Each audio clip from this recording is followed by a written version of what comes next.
இருக்கின்றார்கள். நான் கூறுகின்ற ஒரு இளைஞனாக ஜீவன் தொண்டமான் ஏன் எதுக்காக எங்களுக்கு பாராளுமன்றத்துக்கு மலையக மக்கள் ஜீவன் தொண்டமானை அனுப்ப வேண்டும்? அவருடைய தாத்தா சௌமியமூர்த்தி தொண்டமான், அவருடைய அப்பா ஆறுமுகம் தொண்டமான், இப்ப ஜீவன் தொண்டமான், இவர்கள் பரம்பரையாக அரசியலில் பாராளுமன்றத்தில் அமர்வார்கள். எங்கள் மக்கள் கையை கட்டி கொண்டு ஐயா சாமி சார் என்று சொல்லிக் கொண்டு மண்டி போட்டு இவர்களுக்கு இருக்கணும். அவ்வளவு காலமாக இருந்த மஹிந்த ராஜபக்சேயாக இருக்கட்டும், ரணில் விக்ரமசிங்கயாக இருக்கட்டும், இவர்கள் எல்லாத்தையும் புறக்கணித்தார்கள். ஏன்? மாற்றம் ஒன்று தேவை. அதே போன்றுதான் கொழும்பு வாழ்கின்ற தமிழ் மக்கள் ஆகிய உங்களுக்கும் எங்களுக்கும் ஒரு மாற்றம் தேவை. அந்த மாற்றத்துக்காக இம்முறை சிந்திச்சு வாக்களியுங்கள். நீங்கள் தமிழர்கள் என்று இரக்கம் பார்த்து ஒரு தமிழர் இருக்க வேண்டும், எங்களுக்காக பாராளுமன்றத்தில் குரல் கொடுக்க வேண்டும், எங்கள் ஓட்டினால் சும்மா சரி பாராளுமன்றத்தில் கத்திக்கிட்டு இருக்க சொல்லி நீங்க ஓட்ட போட்டீங்கன்னா இன்னும் 5 வருஷத்துக்கு அவங்க பார்லிமெண்ட்ல போயிட்டு உட்காருவாங்க. உங்களுக்கான பிரச்சனைகளை யாருமே தமிழனை பாராளுமன்றத்துக்கு அனுப்ப வேண்டாம். உங்களுக்கான நியாயங்கள், உங்களுக்கான பிரச்சனைகளை பேச வேண்டும். பாராளுமன்றத்தில் தமிழ் தேசியம், தமிழ் இனவாதம் என்பது மட்டுமல்ல எமக்குள்ள பிரச்சனைகள். இன்று மனோகணேசன் அவர்கள் தேசிய தலைவர் என்று கூறுகின்றார்கள். தேசிய தலைவராக மலையகத்து மக்களுக்காக நீங்கள் குரல் கொடுத்து என்ன பெற்றுக் கொடுக்க வேண்டும்? இந்த கடைசி பாராளுமன்ற தேர்தல் வரை மனோகணேசன் அவர்கள் பாராளுமன்றத்தில் இருந்தார். ஆனாலும் கொழும்பு வாழும் தமிழ் மக்களை இந்த பாராளுமன்ற உறுப்பினர்களுக்கு அடிக்கடி ஞாபகம் வாரது பாராளுமன்ற தேர்தல் நெருங்கும் பொழுது மட்டும்தான். இதுக்கு ஒரு நல்ல உதாரணம் மனோகணேசன் அவர்கள் தொடர்ச்சியாக தமிழ் மக்களுக்காக குரல் கொடுக்கின்றார், தமிழ் மக்களின் பிரச்சனைகளுக்காக குரல் கொடுக்கின்றார் என்கின்ற ஒரே ஒரு காரணத்துக்காக கொழும்பு வாழ் தமிழ் மக்கள் அனைவரும் ஒன்று கூடி அவரை தொடர்ச்சியாக பாராளுமன்றம் அனுப்பிக் கொண்டே இருக்கின்றார்கள். காரணம், ஒரு தமிழன் பாராளுமன்றத்தை பிரதிநிதிப்படுத்த வேண்டும் என்கின்ற ஒரு நல்ல நோக்கத்தில். ஆனால் இவர்கள் அந்த பாராளுமன்றத்துக்கு சென்று மக்களுக்கு என்ன செய்கின்ற சேவைகள்? எப்பயாவது ஒரு நாள் பாராளுமன்றத்தில் மனோகணேசன் அவர்கள் கொழும்பு வாழ் தமிழ் மக்களுக்காக குரல் கொடுத்ததை நீங்கள் கண்டிருக்கின்றீர்களா? அனைவருக்கும் வணக்கம். இன்றைய தினம் வியா1 என்கின்ற எங்களுடைய அமைப்பின் சார்பாக அந்த அமைப்பின் தலைவராகிய நான் NK சுரேன் சந்திர, எங்களுடைய அமைப்பு இலங்கையில் அனைத்து மக்களையும் ஒன்று கூடி ஒற்றுமையாக இனநல்வாழ்வுக்காக போராடும் ஒரு அமைப்பொன்று. அதன்படியாக உங்களுக்கு தெரியும், கடந்த காலத்தில் ஈஸ்டர் அட்டாக், அது மட்டும் இல்லாமல் அறகலை போன்ற காலப்பகுதிகளில் நாங்கள் தொடர்ச்சியாக மக்களுக்காக, மக்களின் உரிமைகளுக்காக குரல் கொடுத்த ஒரு அமைப்பு. அந்த அமைப்பின் அடிப்படையாக எமது அமைப்பின் சிங்கள, தமிழ், முஸ்லிம் அனைவரும் ஒன்று கூடித்தான் இந்த அமைப்பை உருவாக்கி இருக்கின்றோம். கடந்த காலத்தில் ஒரு மாதத்துக்கு முதல் எமது அமைப்பில் உள்ள முஸ்லிம் உறுப்பினர்கள் ஒரு ஊடக சந்திப்பை வைத்து பெரும் அழுத்தத்தை ஏற்படுத்தினார்கள். முஸ்லிம் காங்கிரஸ் தலைவர் ரவுஃப் ஹக்கீம் அவர்கள் தொடர்ச்சியாக 30 வருடங்களாக முஸ்லிம் மக்களை ஏமாற்றி கொண்டு அவர்களுடைய உரிமைகளுக்காக போராடுகின்றேன் என்று அவர்களுடைய முஸ்லிம் மக்களுடைய ஓட்டை வாங்கிக் கொண்டு தொடர்ச்சியாக பாராளுமன்றம் வந்து மக்களை ஏமாற்றி கொண்டிருப்பதாக எமது அமைப்பின் சார்பாக நாங்கள் ஒரு பெரிய அழுத்தத்தை முன்வைத்தோம். அந்த அழுத்தத்தை முன்கொண்டு முஸ்லிம் மக்கள் இன்று விழிச்சி எழுந்து உண்மை ஏது பொய் ஏது என்கின்றதை அறிந்து இன்று ரவுஃப் ஹக்கீம் அவர்களுக்கு பெரிய ஒரு அழுத்தத்தை ஏற்படுத்தி இருக்கின்றார்கள். இன்று ரவுஃப் ஹக்கீம் அவர்கள் கண்டியில் பாராளுமன்ற உறுப்பினராக அடுத்த தேர்தலின் களமிறங்குவதற்கு அவர் போர்டு பிடித்துக் கொண்டு ஹக்கீம் அக்குரணிக்கு தேவை என்கின்ற, கண்டிக்கு தேவை என்கின்ற போர்டை பிடித்துக் கொண்டு அரசியல் செய்ய வேண்டிய ஒரு நிர்பந்தத்துக்கு, ஒரு நிலைமைக்கு எமது அமைப்பினால் ஏற்படுத்தப்பட்ட அந்த அழுத்தத்தினால் அவர் ஆளாகியிருக்கின்றார். தற்பொழுது அடுத்த பாராளுமன்றத்தில் அவர் இருப்பாரா இல்லையா என்கின்ற ஒரு கேள்விக்குறி எழுந்திருக்கின்றது. இதுக்கு காரணம் எமது அமைப்பின் உண்மை நிலையை மக்களுக்கு அறிய தந்ததால் மக்கள் இன்று விழித்து எழுந்திருக்கின்றார்கள். அதன்படியாக இந்த அமைப்பின் தலைவராகிய நான் ஒரு தமிழ் உறுப்பினராக இருப்பதும், கொழும்பு மாவட்டத்தில் பல தமிழ் மக்களுக்கு பல சேவைகளை செய்து கொண்டிருக்கின்ற எங்கள் அமைப்பின் தமிழ் மக்கள் இன்று எங்களிடம் கேள்வி கேட்கின்றார்கள். முஸ்லிம் சமூகத்தின் குறைகளை, அவர்களுடைய பிழைகளை சுற்றி காட்டும் உங்கள் சமூகம் அனைத்து உறுப்பினர்களையும் ஒன்று கொண்டு தமிழ், முஸ்லிம், சிங்களம் என அனைவரையும் ஒன்று கூடி ஒன்றாக இருக்கின்ற நீங்கள் ஏன் கொழும்பு தமிழ் வாழும் மக்களின் பிரச்சனையை பற்றி குரல் கொடுக்க மாட்டேங்கின்றீர்கள் என்ற பல கேள்விகளை இன்று கொழும்பு மாவட்டத்தில் இருக்கின்ற தமிழ் மக்களும், அதே போன்று மலையகத்தில் இருக்கின்ற தமிழ் மக்களும், வடக்கு கிழக்கில் இருக்கின்ற தமிழ் மக்களும் எங்களிடம் கேள்வி கேட்கின்றார்கள். அதன் காரணமாக இன்றைய தினம் எமது தமிழ் மக்களுக்கு பல விடயங்களை நாங்கள் கூற இருக்கின்றோம். முக்கியமாக கொழும்பு மாவட்டத்தை எடுத்துக்கொண்டால் 1989 முதல் 94 வரை செல்லசாமி என்கின்றவர் பாராளுமன்ற உறுப்பினராக இருந்தார். அதற்கு பின்பு மீண்டும் யோகராஜா அவர்கள் 94 முதல் 2010 வரை பாராளுமன்றத்தில் இருந்தார். இந்த காலகட்டத்தில் மகேஸ்வரன் அவர்கள் 2004 முதல் 2008 ஆண்டு அவர் துப்பாக்கி சூட்டினால் மரணம் அடையும் வரை அவர் பாராளுமன்றத்தில் இருந்தார். 2001 முதல் 2010 வரை மனோகணேசன் அவர்கள் பாராளுமன்றத்தில் இருந்தார்.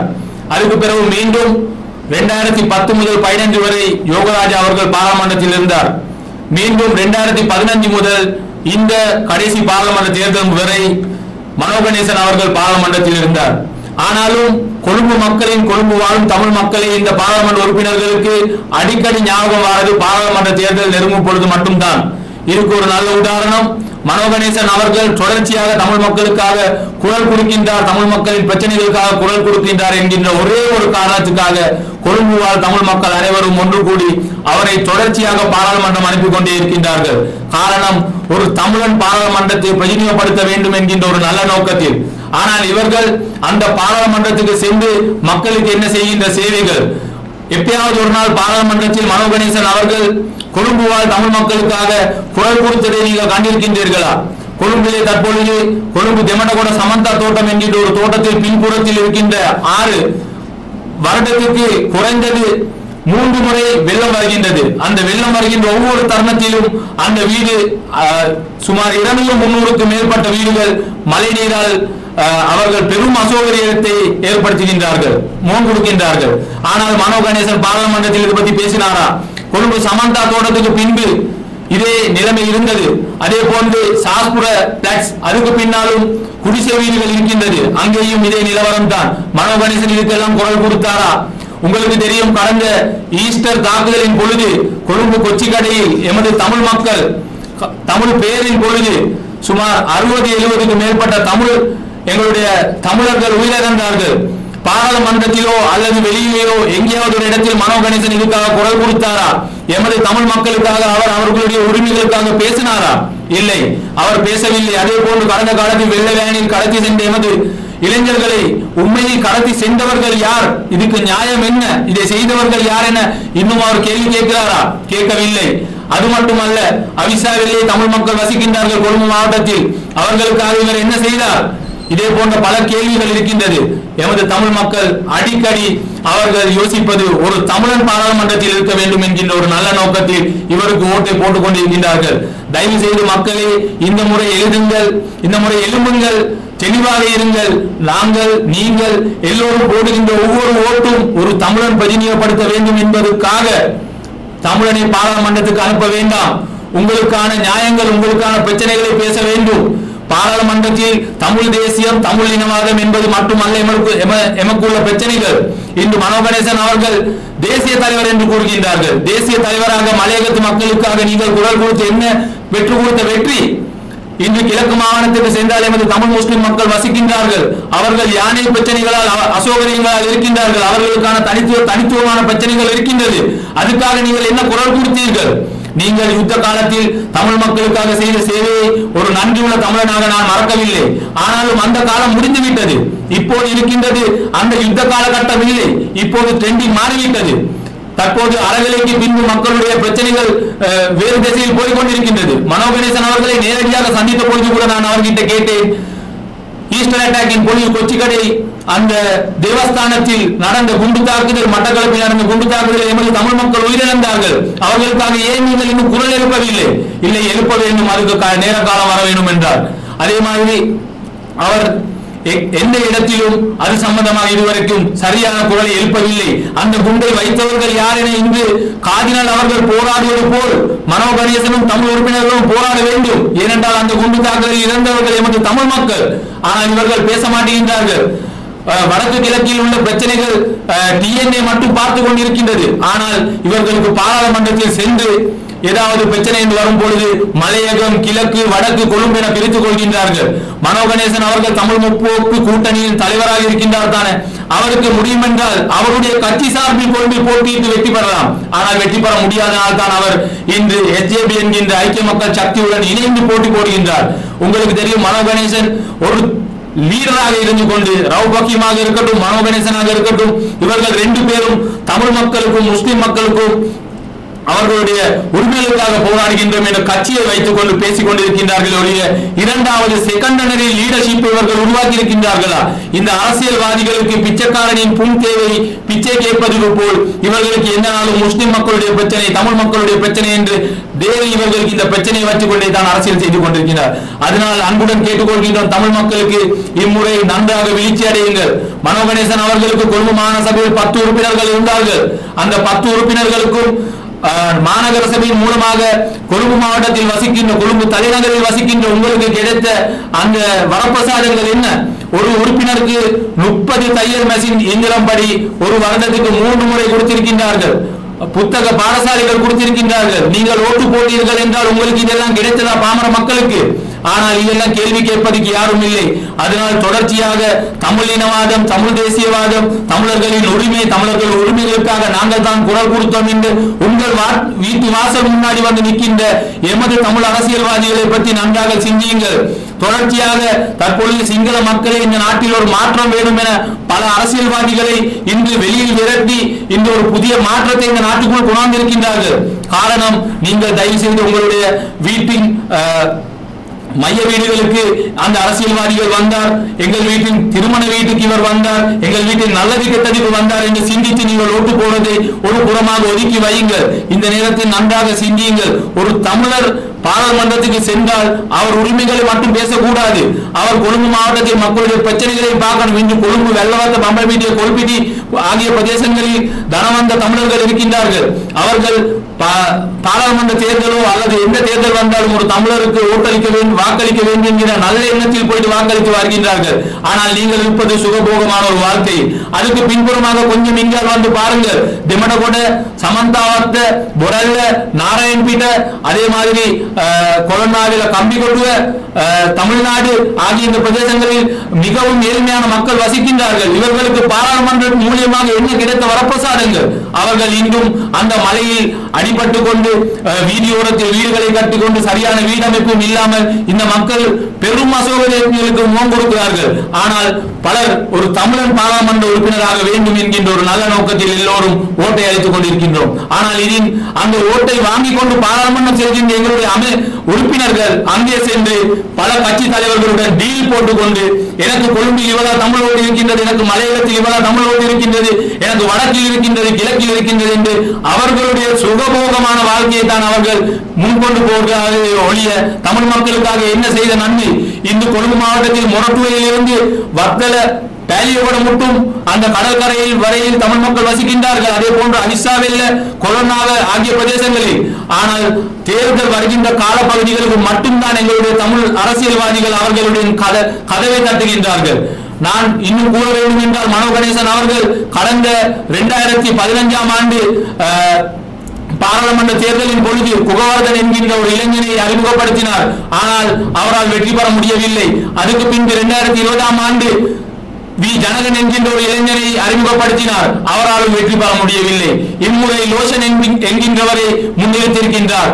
ஆனால் அவருடைய அந்த திட்டமிடல் படி அவர் மட்டும்தான் பாராளுமன்றத்தில் அமர வேண்டும், வேற யாரும் அமரக்கூடாது என்கின்ற அவர்களுடைய அந்த கள்ளத்தனமான செயல் இருக்கின்றது. கடைசி கட்டத்தில் அவர் இதெல்லாம் தெரிந்தனால்தான் கொழும்பில் 3 வேட்பாளர்களுக்கான அந்த இடத்தை அவர் பில் பண்ணி வைத்திருக்கின்றார்.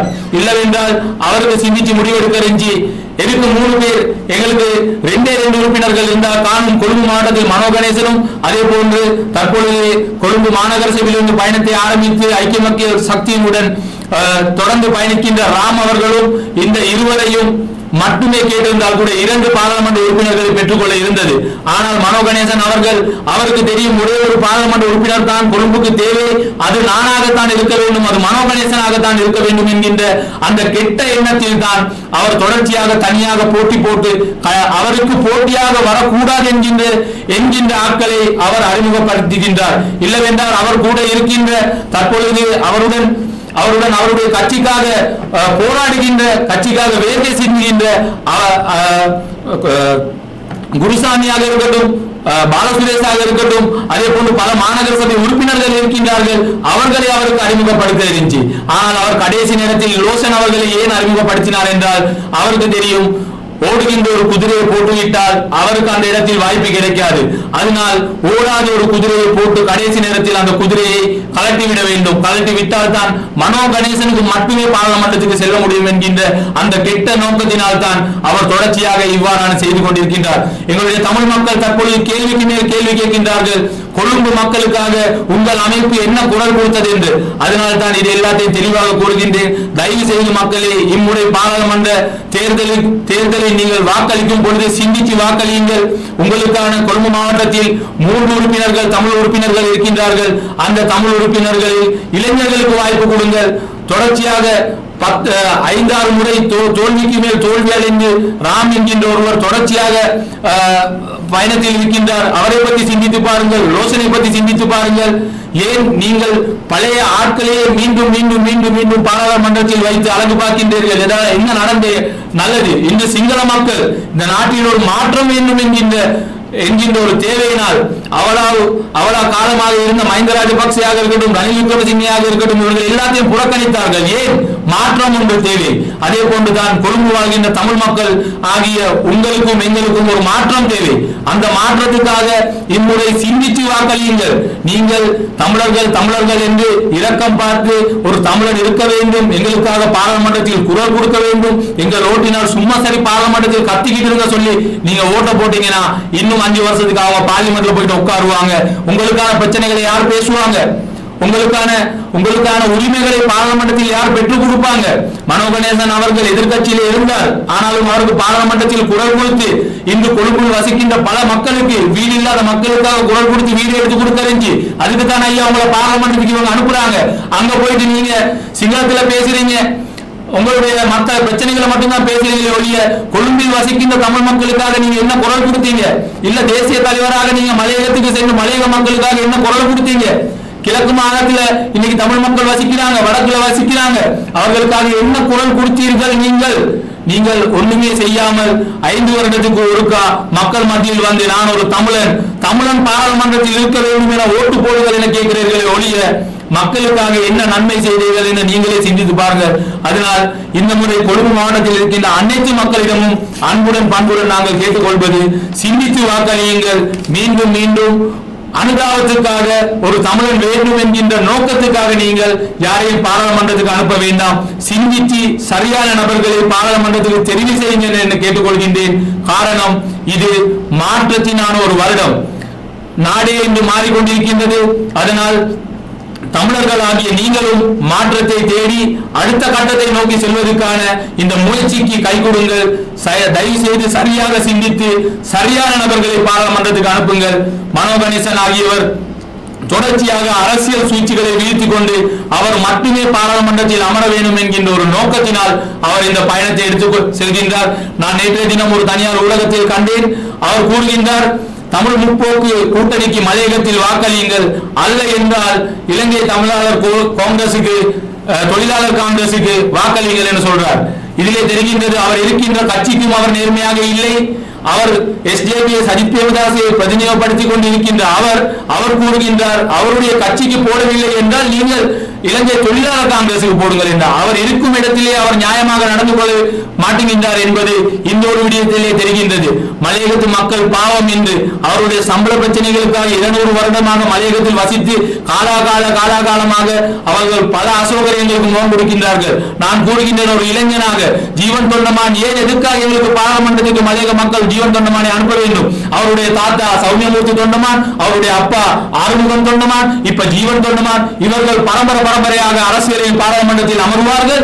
எங்கள் மக்கள் கையை கட்டி கொண்டு ஐயா சாமி சார் என சொல்லிக் கொண்டு மண்டி போட்டு இவர்களுக்கு இருக்கணும். அதனால் மலையகத்து மக்களிடமும் கேட்டுக்கொள்வது, சிந்தித்து வாக்களியுங்கள், சரியான நபரை அனுப்புங்கள். இந்த வம்சாவளி சமூகம் நம்மளுக்கு வேண்டாம். அதனால் பாதிக்கப்படுவது எங்களுடைய சமூகம்.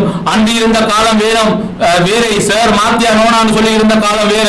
இப்ப படித்த இளைஞர்கள் மலையகத்துக்கு கல்வி தேவை, கல்வியின் மூலியமாகத்தான் மலையகத்தை மாற்றத்தை கொண்டு வர முடியுமே ஒழிய தேயிலை கொழுந்தை புடுங்கிக் கொண்டு அங்கே வேலை செய்து கொண்டிருந்த எமது சமூகம் அங்கே கஷ்டப்படுவது போல் பாதி பேர் சம்பள பிரச்சனையால் இன்று கொழும்பில் ஓட்டல்களில் வந்து ஓட்டல்களில் வேலை செய்யக்கூடிய ஒரு நிலைமை வந்திருக்கின்றது.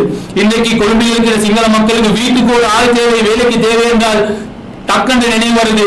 மலையகத்தின் தலைவர்களை மஸ்கலி என்கின்ற பிரதேசங்களில் ஒருவரை கூட்டி வந்து வேலைக்கு வரட்டுமாண்டு தமிழர்களாகிய நாங்கள் கவலைப்பட வேண்டும். எங்கள் அரசியல்வாதிகள் எங்களுக்காக என்ன கொடுத்திருக்கின்றார்கள், என்ன செய்திருக்கின்றார்கள். இன்று கொழும்பில் வசிக்கின்றவர்களுக்கு இன்று உங்களுக்கு தெரியும், துபாய், கட்டார், மலேசியா ஆகிய நாடுகளில் வீட்டு வேலைக்கு யாராவது தேவை என்றால் அவர்கள் மிடில் கண்ட்ரீஸ்ல இருந்து ஸ்ரீலங்காவை தேடுறாங்க. அதே மாதிரி இன்னைக்கு கொழும்புல இருக்க எங்களுடைய சகோதர சிங்களவர்கள் அவர்களுடைய வீட்டுக்கு வேலை கொடுக்க தேவை என்றால் அவர்கள் சொல்வது அட்டன், மஸ்கலியா, நூரேலியா ஆகிய பிரதேசங்களில் யாராவது ஒரு பெண்ணை வீட்டுக்கு வேலைக்கு தேவைத்தாங்க சொல்லி இதான் நாங்கள் இத்தனை வருஷத்துக்கு இந்த நாட்டில் வாழ்ந்து எங்களுக்கு எடுத்துக் கொடுத்த வரப்பிரசாதம் இந்த அரசியல்வாதிகள் இதா. இன்று கொழும்பில் கூடுதலாக வசிப்பது மலையக தமிழர்கள் வீட்டு வேலைகள், கூலி வேலைகளாக இருக்கின்றார்கள். ஆனால் மலையகத்தின் கல்வியை மேற்கொண்டு வந்தால்தான் மலையகத்தை மாற்ற முடியும். அதனால் மலையகத்து இளைஞர்களே இம்முறை சிந்திச்சு வாக்களியுங்கள், சரியாக வாக்களியுங்கள். தொடர்ச்சியாக இந்த பரம்பரை அரசியலை தூக்கி தள்ளிவிடுவோம். அதே போன்று கொழும்பிலும் ஏகாபத்தியம் ஒரு தனிநபரின் கண்ட்ரோலில் வைத்துக் கொண்டு அனைத்து இளைஞர்களுடைய அரசியல் வாழ்க்கைக்கும் முற்றுப்புள்ளி வைக்கின்ற இந்த அரசியல் தலைவர்களை கொழும்பு நகரில் இருந்தும் புறக்கணிக்க வேண்டும். அதனால் சிந்தித்து வாக்களித்து இம்முறை ஒரு மாற்றத்தை கொண்டு வருவோம் என கேட்டுக்கொள்கின்றேன். நன்றி, வணக்கம்.